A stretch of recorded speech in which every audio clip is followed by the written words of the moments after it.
آج سے ہزاروں سال قبل جزیرہ عرب کے مغربی علاقوں میں یمن کے گردنواح میں ایک شہر آباد تھا جسے سبا کہتے تھے، اور وہاں آباد لوگوں کو قوم سبا کہہ کر پکارا جاتا تھا۔ یہاں کے لوگ نہایت نعمتوں اور راحتوں میں تھے۔ ہر طرف لہلہاتی فصلیں اور پھل سے بھرے درخت موجود تھے، مگر یہ قوم شرک میں مبتلا تھی اور یہ لوگ سورج کی پوجا کرتی تھی۔ جب وہاں کے بادشاہ شراجیل بن مالک کی موت ہوئی تو اس کی بیٹی بلقیس نے حکومت کی باغ ڈور سنبھالی۔ ملکہ بلقیس ایک قابل عورت تھی جس نے یمن پر 9 سال تک حکومت کی۔ دنیا کے بیش سے علاقوں میں جو تجارت ہوتی تھی وہ سبائیوں کے ہاتھ میں تھی۔ یہی وجہ ہے کہ یہ قوم نہایت دولت مند تھی، مگر یہ وہ زمانہ تھا جب مشرق سے مغرب تک ایک عظیم بادشاہ کی حکومت تھی جسے سلیمان ابن داؤد کے نام سے جانا جاتا ہے۔ حضرت سلیمان علیہ السلام کی حکومت دنیا کے بیشتر ممالک میں تھی، جس کا دارالخلافہ یروشلم شہر تھا۔ آپ کو ہوا، جنات، چرند پرند اور جانوروں پر حکومت عطا کی گئی تھی۔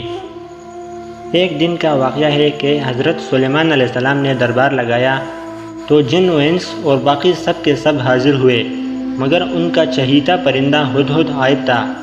آپ علیہ السلام نے پوچھا، ہدہد کہاں ہے؟ جب وہ نظر نہ آیا تو آپ علیہ السلام نے فرمایا، اگر وہ اپنی غیر حاضری کی کوئی مناسب دلیل نہ دے سکا تو اس کو ذبح کر دیا جائے گا۔ ابھی یہ گفتگو ہو ہی رہی تھی کہ ہدہد حاضر ہو گیا تو پوچھا کہ تم کہاں تھے؟ تو بولا کہ میں اڑتے اڑتے ایک ایسے شہر پہنچ گیا تھا جہاں لوگ شرک میں مبتلا دیکھے۔ وہ آگ اور سورج کی پوجا کرتے تھے۔ ان کی رانی جنہیں وہ بلقیس کے نام سے پکارتے تھے، وہ ایک بہت بڑے تخت پر بیٹھ کر حکومت کرتی تھی۔ اس تخت میں قیمتی جواہرات اور ہیرے چڑھے ہوئے ہیں اور اس کے پاس آرائش و نمائش کے تمام سامان موجود ہے۔ آپ علیہ السلام نے کہا کہ اگر تمہاری بات سچ ہے تو میرا خط اس ملکہ تک پہنچاؤ تاکہ وہ شرک کرنے سے باز آئے، اور پھر سنو کہ وہ کیا رد عمل اختیار کرتے ہیں۔ آپ نے خط روانہ کیا۔ یہ خط دراصل ان کی طرف دعوت اسلام کا تھا۔ آپ علیہ السلام کے کہنے پر ہدہد نے یہ خط لے جا کر ملکہ کی گود میں گرا دیا۔ ملکہ کے دربار میں اس وقت 30 کے قریب سردار موجود تھے اور انہوں نے کہا کہ یہ ہماری توہین ہے، مگر ملکہ بہت سمجھدار تھی۔ اس نے انہیں سمجھایا کہ خط سے پتہ چل رہا ہے کہ یہ کوئی عام شخص نہیں بلکہ خدا کا کوئی پیغمبر ہے، لہٰذا ہمیں حکمت سے کام لینا چاہیے۔ اس نے کہا کہ میں سلیمان کی طرف ایک تحفہ بھیجوں گی، اگر انہوں نے قبول کیا تو وہ دنیاوی بادشاہ ہے، اس لیے ہم ان کے ساتھ جنگ کریں گے، اور اگر قبول نہ کیا تو وہ کوئی پیغمبر ہے اور میں ان کی پیروی کروں گی۔ ہدہد نے یہ ساری گفتگو سن کر سلیمان علیہ السلام کو بتا دیا۔ حضرت سلیمان علیہ السلام نے جناتوں کو حکم دیا کہ شہر کے داخلی راستوں میں سونے کی اینٹوں سے فرش بچھا دو اور دربار کی کرسیوں کو سونے کا بنا دو اور پورے دربار کو ہیروں سے مزین کر دو۔ ادھر بلقیس نے سلیمان علیہ السلام کے لیے تحائف بھیج دیے، جن میں سونے کی اینٹیں، نوکر، کنیزیں اور ایک خط بھی تھا۔ جب یہ تمام تحائف لے کر قاصد دربار میں آیا اور انہوں نے یہ سب دیکھا تو شرمندہ ہوئے۔ حضرت سلیمان علیہ السلام نے ملکہ کے قاصدوں سے کہا، کیا تم مال کے ذریعے میری مدد کرنا چاہتے ہو تو دیکھ لو، جو کچھ اللہ نے مجھے دیا ہے اس سے بھی زیادہ ہے جو تمہیں دیا ہے، لہٰذا اپنا تحفہ لے کر اپنی ملکہ سے کہو کہ ہمارا انتظار کرے، ہم ایک زبردست لشکر کے ساتھ آئیں گے۔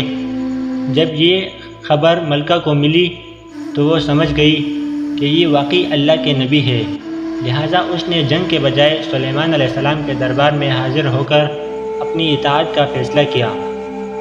جب آپ علیہ السلام کو یہ پتہ چلا تو آپ نے اپنی درباریوں سے کہا کہ تم میں کون ہے جو ملکہ کا تخت ان کے آنے سے پہلے یہاں لا دے؟ تو اس میں ایک شخص نے کہا کہ میں آپ کے پلک جھپکنے سے پہلے وہ تخت یہاں لا سکتا ہوں، اور پھر وہ تخت آپ علیہ السلام کے پاس پڑا ہوا تھا۔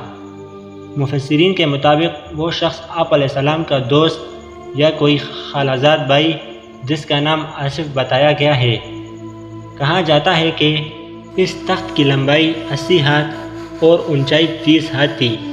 آپ علیہ السلام نے اس میں رد و بدل کر کے پہلے سے زیادہ خوبصورت بنایا۔ جب ملکہ یہاں پہنچی تو آپ نے پوچھا، کیا تمہارا تخت ایسا ہے؟ تو اس نے کہا، یہ تو گویا بالکل ویسا ہی ہے، اور کہا کہ ہم فرمانبردار ہو گئے ہیں۔